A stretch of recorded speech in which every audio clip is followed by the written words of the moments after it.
Legends, welcome back to another episode of the Ruck Report, our Sunday review show, all things rugby league, of course. I'm your host, Joey. Joining me this week, Boxy couldn't make it, but I have the next best thing. He's making his proper debut on the Ruck Infringement podcast tonight. Ryan Fancy. Ryan, how you going, mate? G'day, Joey. Good, mate. How are you? Yeah, super about Boxy. All good, man. Happy to roll. Yeah, mate, I'm fantastic. It is great to have you on. If you are watching, of course, we're on Instagram Live. Don't forget you can join. Put your comments in. As we go, we will try and do our best to answer everything that we see. All right, mate, let's jump into a bit of a review. Now, we start with Thursday night. What a game it was. Storm v Panthers. Storm defeating the Panthers 30-24. Now, I think the biggest talking point in this was Nathan Cleary. The HIA, of course, the concussion there. He'll be serving a week on the sideline due to the concussion protocols. But, mate, first off, did that change the game? And do you think it's panic stations for Penrith at the moment? It definitely changed the game. They, I wouldn't say they looked lost without him, but they definitely sort of lacked that fifth tackle option. Cleary brings so much to the game, or so much to the Panthers.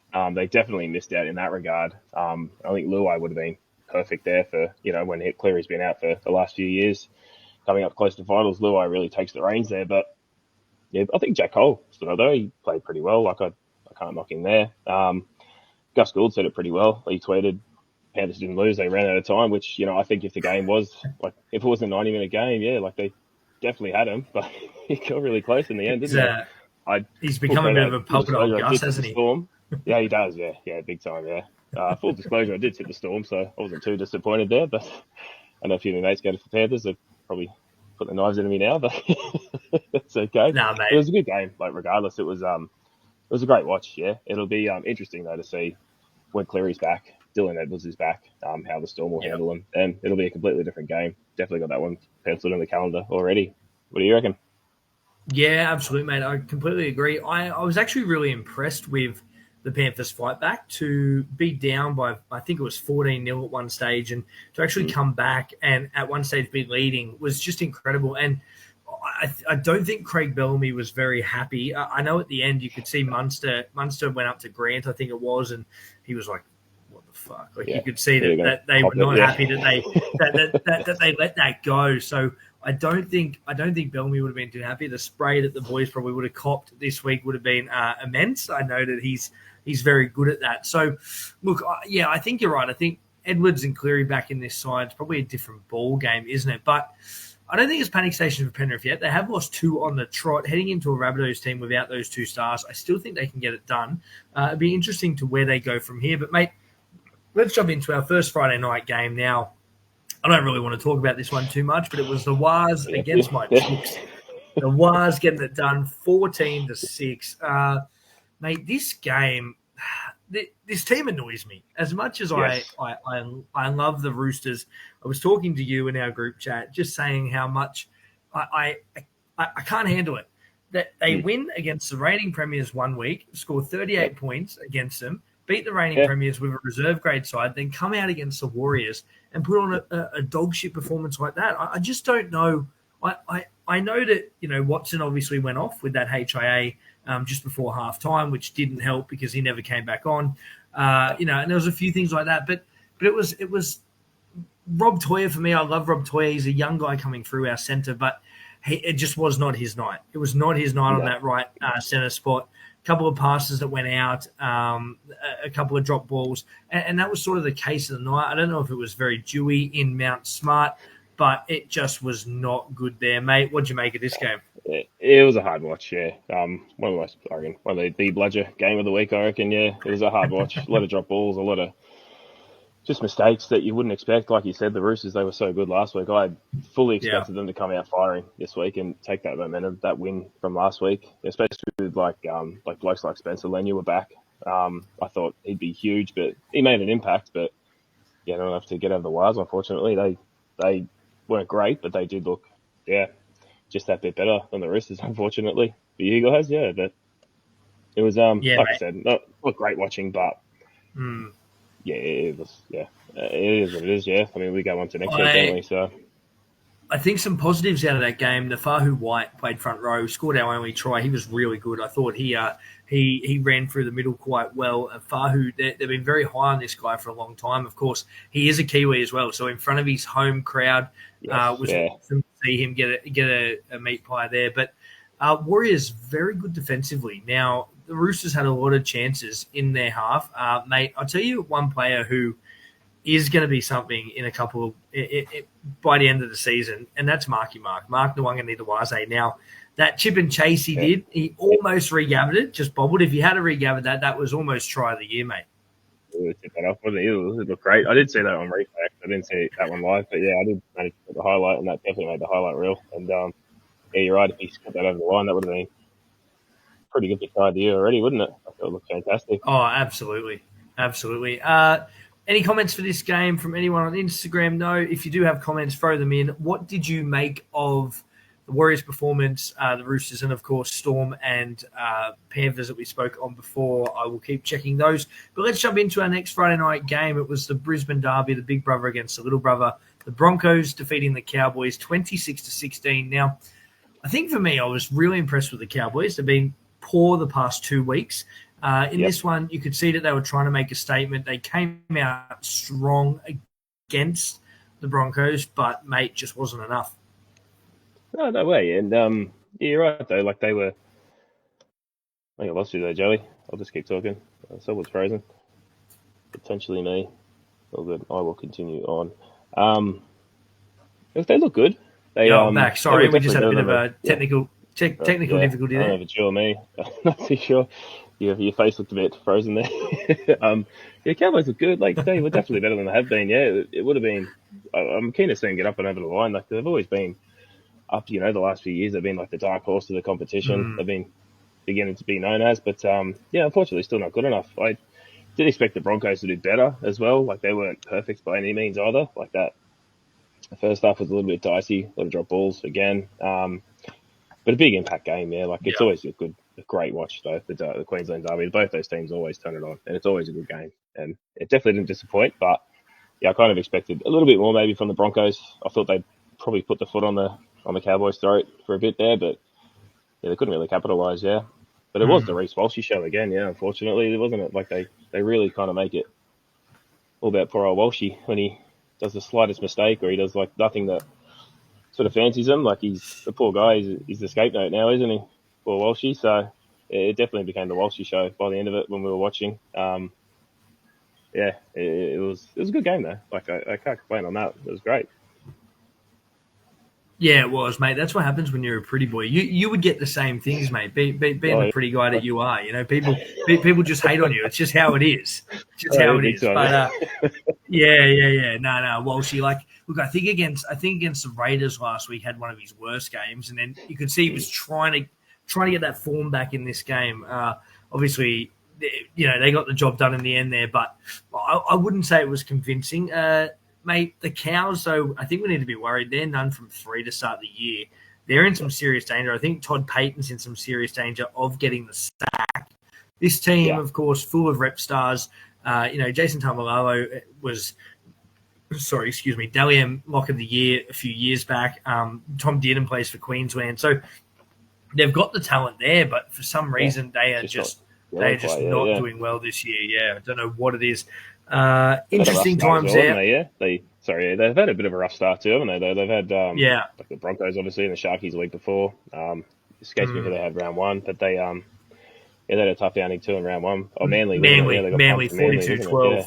Yeah. They haven't had the easiest run, have they? So, but I mean, there's always next week for them to regather. Yeah, but I'd be almost close to drawing a line through them if they can't pick it up soon. If they burst, like a bottom 8 team, hopefully this week they should get the job done. You'd imagine. Otherwise, unfortunately, it's going to be a long year for the old Cows.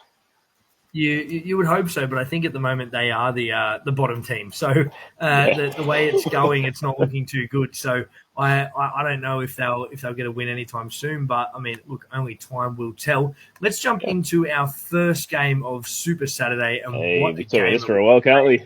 Yeah, the Sharks defeating the Rabbitohs 27-12. Now, heading into this game, a few people saying a bit of a danger game for the Sharks. The Rabbitohs have looked really good the past 2 weeks. Young Jamie Humphries, the halfback, he looks absolutely electric. He's got a rig on him. He's one of the most attractive men in rugby league now. Second to you, mate. But, mate, let's talk about your Sharks. Now, Mr. Wet Hair, Nico Hines, thought he had a really good game, but I was really impressed with Braden Trindle, mate. Trindle, yeah. Yeah, he's really outshining him lately, isn't he, to be the $1 million halfback? Yeah. You wouldn't pick it. Yeah, he had a brilliant 40-20 in the first half. He sort of switched it up which way he was looking and just kicked it the other way, hooked it straight over the 40-20 line. It was beautiful, yeah. But, I kind of thought they'd do maybe a little bit more. Like, they had the Rabbits right up against the ropes there at the end of the first half. And, they came out in the second half. I don't know if it was too hot or something because a lot of players were going down with cramp and injury. But it just seemed like a long sort of second half for both teams, yeah. Like, we got outscored in the second, but I don't know. Still a good watch, yeah. Don't get me wrong. Like, always happy when the Sharks win, but it was you're right though about Nico and Braden. Yeah, like Braden definitely won that on the back of him. And Will Kennedy, I thought had a good game as well. Not a doubt over him. Like from all areas, yeah. Poor Will was copping it at the start of the year. Like, will he make it to the end of the season? They're talking about putting Nico in fullback for a bit there as well, and maybe moving up Dan Atkinson, from the bench to partner him with Trindle in the halves. But, yeah, it looks like Kennedy's sort of going to keep that spot now, doesn't it? Yeah, really interesting with Kennedy. Yeah, he was sort of on the outer probably 12 months ago heading into this season. But, yeah, I thought he had a fantastic game. I thought he was really good. Your outside backs, I thought Jesse Ramian was really good as well. And young Kale Iro. Now, I love this kid. I think Iro he's already becoming a superstar that we knew he would be. He's really living to that hype at the moment and expectation. But mate, let's touch on the Rabbitohs a little bit now. Of course, Michaeli Ravalawa came over from the Dragons. He played his first game for the Rabbitohs on the wing there. Almost a nice meat pie there. Was no bit try. Of a for Ronaldo, wasn't it? Yeah. He should have. Yeah. Absolutely. I mean, I wouldn't want either of them running at me. But mate, the Rabbitohs, I think they're building. I think they're building into a really nice season. Wayne Bennett, we know the sort of coach he is and what he possesses with teams, and he can get the best out of them. So it'll be really interesting to see where they go. Of course, they do have Penrith and then the Roosters after that. So interesting to see their next couple of games and what they can do. Anyone on Instagram, what did you think of the game? Give us some comments. We're happy to answer any questions you may have from the Sharks or the Rabbitohs. But we're going to jump into our next game. For me, a fantastic game. Tigers v Dolphins. Now, Tigers getting the win, 30-18. All our Tiger fans out there, we feel for you. We think it's wonderful that they're now finally starting to win games. I can probably happily say, I know it's only round 3, but I am saying that the spoon is off for this season. I don't think Tigers are getting it. I think they're playing really good footy at the moment. The big talking point in this one, Jerome Luai. Now, for me, I thought the Tigers started really slow. I thought Dolphins got out to a really good lead. I thought Dolphins were going to run away with it. And then Jerome Luai, you could just see him bring that Penrith atmosphere into this team. He took his time. There was a few drop balls. He went, don't worry, boys, we got this. And then all of a sudden he clicked into gear, and that was it. And between him and Galvin and Appy, I thought that spine was incredible. Mate, what'd you make of the Tigers' performance? Yeah, summed it up perfectly right there. Luai put the team on his back and said, follow me, boys. This is the way we go. Yeah, and he just carried them. And he was the game changer there. Absolutely, yeah. He brought that old like the Penrith mentality they've had for the last few years, like we just spoke about in the Thursday night game. If he was there, he would have just said, this is what we're doing now. Like, follow me, boys. And he absolutely nailed it, didn't he? Perfect. Brilliant game from Luai. Yeah. Luke and was, as much as wasn't he? In the group chat, he was pretty beside himself. Yeah. him and Appy were stoked, mate. As much as I hate to say it, though, Terrell May absolutely carving up at the Tigers at the moment. If you're a Roosters fan, you just say what could have been. He is absolutely carving in that front row position, making it his own, playing big minutes. I mean, the guy's got such a good motor on him. But man, let's talk about the Dolphins. 0-3 to start the year. There's only a couple of other clubs that have done that so far. Not great for them. I think it's going the way that a lot of people thought it would go. Look, they had glimpses in this game. I thought Jack Bostock was really good. Herbie Farnsworth was really good as well. But, mate, just not reaching the heights that we've seen over the past couple of seasons. Yeah, definitely not, man. It's the Wayne Bennett curse is well and truly settling in now, isn't it? Yeah, like he's gone, and they've just all of a sudden gone from being I wouldn't say they were a fantastic team, but they were definitely dangerous the last few years. Like you sort of Yeah. wanted to know, like when you were playing the Dolphins, like it was never an easy game, but yeah, now it's sort of like you're going to circle that one. Maybe go to watch that game. You hope your team's going to put a score on. So the Yeah, poor old absolutely. Dolphins, yeah. You want to play him now. Yeah, pretty much, yeah. The poor Dolphins. Anyway, we'll give them a bit of a break, and we'll move into our final. Yeah. Yeah, exactly. Moving to our final Saturday game, it was the Titans against the Knights. Now, I tipped the Titans. This was my upset of the round, although they moved into favourites by kickoff with Dylan Lucas out of the Knights side and also Leo Thompson as well. Titans getting it done 26-6. Now, Newcastle over the past 2 weeks have been absolutely incredible. I thought they played some of their best footy, and then they saved their worst performance for round 3. Yeah. This was absolutely appalling from Newcastle. Mate, Caleb Ponga, he has been – we know everything goes through Ponga. He's Newcastle's best. Mate, just an off night, or what'd you make of the Knights? I don't know. It was definitely an off night. I didn't catch the game. I caught up on it this morning, a few replays and stuff. But, yeah, he definitely didn't look like himself. There's a bit of whispers there that maybe Walshy was getting the drop for Queensland to put Ponga in. And he'll maybe own the number 1 jersey this year for Queensland. But, yeah, and his chance to shine, he sort of went missing a little bit. Yeah, but he can't do everything himself either. Like, everyone else sort of has to stand up. It was, like you said, pretty disappointing. Like, I had the Knights to win, but, yeah, they barely showed up, didn't they? Yeah, it's a late try, but that was about it. Really, like, it was kind of disappointing in the end, wasn't it? So it was really disappointing. I took the Titans only off the back of their record at Gold Coast against the Knights. I don't think the Knights have beaten them there for about 6 years. So Titans have a really good record at home against Newcastle, and they lived up to that. Desi Hasler, the mad scientist, I call him. We know what sort of coach he is, and he gets the most out of his players. A lot of talk has been made about Brimson and Campbell playing in the halves for this season.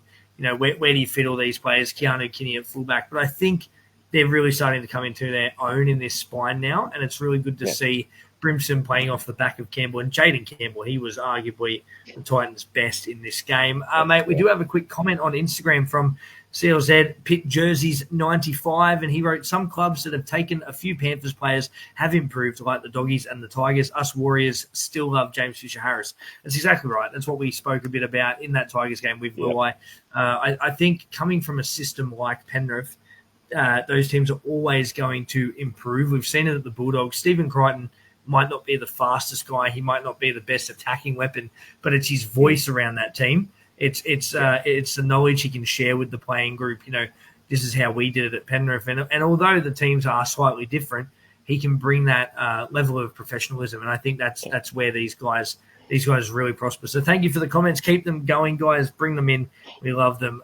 Mate, just touching on Newcastle. Winning mentality too, they kind of bring, don't they? Yeah. But we'll talk about it soon, I'd imagine, with we'll talk about the Doggies soon without Kikau and Burton, but they very much the same there, isn't it? Yeah, they bring that winning mentality. But on that too, with the Panthers, did you see that video a few weeks ago at Vegas? The guy was sort of talking to Cleary from the stands. He's like, Cleary, you've done enough. Just 1 year. Come to the Warriors, just 1 year. Planted the seed, yes. Yeah, come join his brother. Jet's there, so Jet Cleary's there. Bring Ivan back as coach, and you're laughing. There we go. Yeah, it's all over here, Warriors fans. Yeah. Just remember, you heard it here first, Warriors fans, on the Ruck Report podcast. Clear the Warriors, yeah. We didn't say which one. Jet. Yeah. Jet. Yeah. But yeah, mate. Newcastle, I think they'll improve over the next few weeks. They look good to start the year. I did have them in my bottom 4 at the start of this season. I don't know where they'll finish. They've got the talent to be a top 8 side, but whether they can hold that or not remains to be seen. But mate, let's jump into some Sunday afternoon footy. Of course, a couple of hours ago, this first game, Bulldogs v Eels. Bulldogs winning 16-8. Now, look, I want to give credit to the Eels. The past couple of weeks, they've been absolutely flogged. Of course, 56-16, 56-18, I believe it was in round 1, and then 32-6 last week against the Tigers. To only lose by 8 points, I think they'll be happy with that. Mate, the Eels, though, you can tell that they're missing Mitch Moses. He's still probably 3-4 weeks away in coming back. But I thought Dean Hawkins had a really good game. He obviously took over from Ronald Volkman. But for me, Dylan Brown, he's just looking a shade of the player that we saw over the past couple of seasons. Yeah, definitely. Yeah, you can tell he's missing Mitch probably the most, isn't he? Yeah, like he really enjoys playing off the back of that, like a really well structured like someone like Cleary or something like in front of Dylan Brown's probably where you're going to see him the best. Yeah, and that would be like the closest as well. Yeah, someone who's like a high caliber like halfback like that. You can tell he's definitely missed. Poor old Roland Volkman when you got rough end of the deal, unfortunately. But yeah, good to see the Eels be a bit gallant today and not just go out by another 40+ score again. So it was good to see. Like I do have a soft spot for the Eels. Yeah, like most of my family go for Parramatta, so I definitely have that soft spot there for them. But yeah, still pretty good for the Bulldogs to get over him again. Yeah, I wouldn't imagine they'd be too happy with the sort of the sloppiness of the win, but a good game regardless. Yeah, like, it was pretty good watching. Yeah, they'll be happy with that. Even the Eels fans, like, I don't think they should be too disheartened with it either. Like I think they were there or thereabouts. I've had a few good calls go their way as well, like no doubt. But yeah, they were definitely. It was good to see them competitive this week at least. Let's just say that. We had a really interesting call in this game. I don't know if you watched it, but Josh Curran got accused of mocking the referee basically, and not in the spirit of the game when calling a player out for offside. Yeah. I have never ever seen a penalty blown for that. You hear players call players out offside all the time. So a really interesting one, mate. What do you think?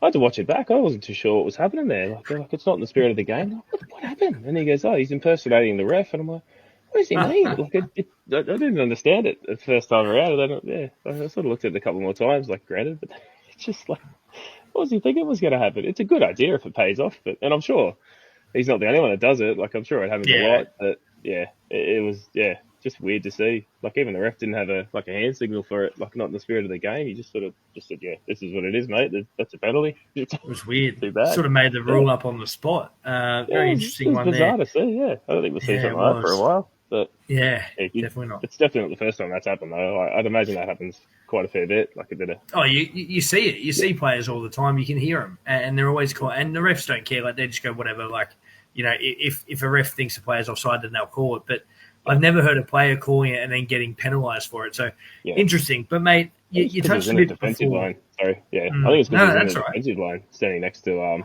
the referee there. Like he was right behind him, like in the replays. Like he was sort of like over his shoulder, screaming at him, like "You're off, mate, you're off." And then I think that was where I don't know. That must be where they draw the line. Like that's too close. That's hard to tell. Look, but I don't think we'll see it for a while. No, I don't think so. It was definitely an interesting one.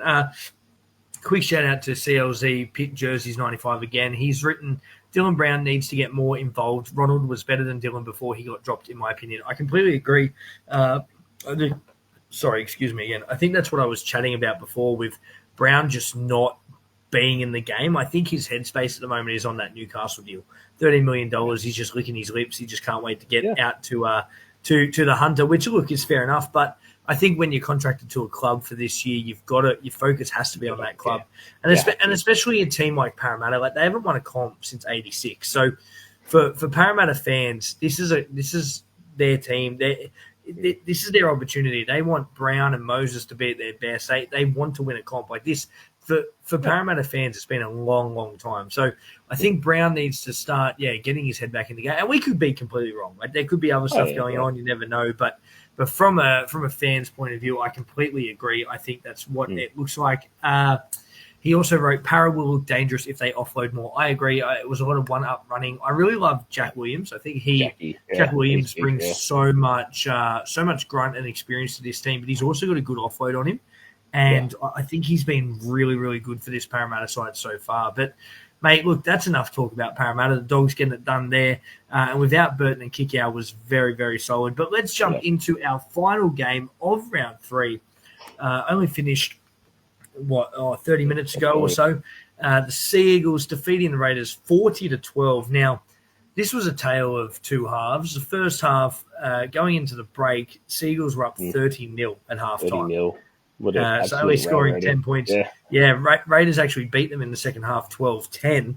But, mate, the story, Ruben Garrick, 4 tries. What a player. No Tommy. A lot of people didn't give them a chance without Travojevic there. Mate, what were your takes on the game?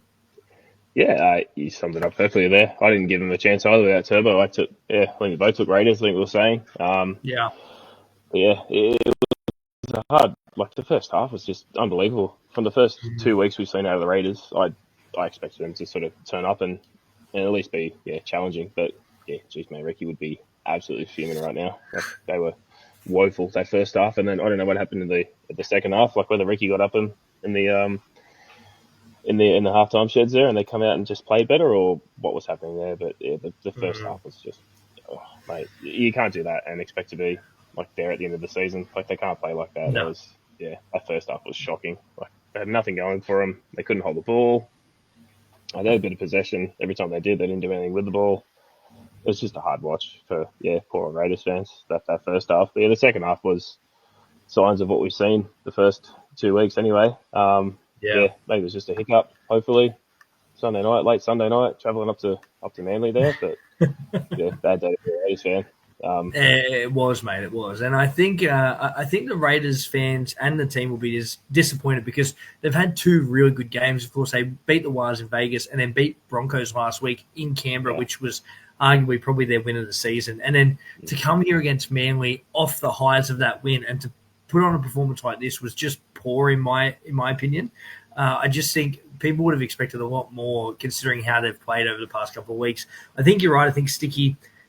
He's obviously said something because they have improved. I wouldn't say that they've improved much in the second half, but they certainly improved. I think for the Raiders, what I noticed in this game was the first half, there was too many penalties.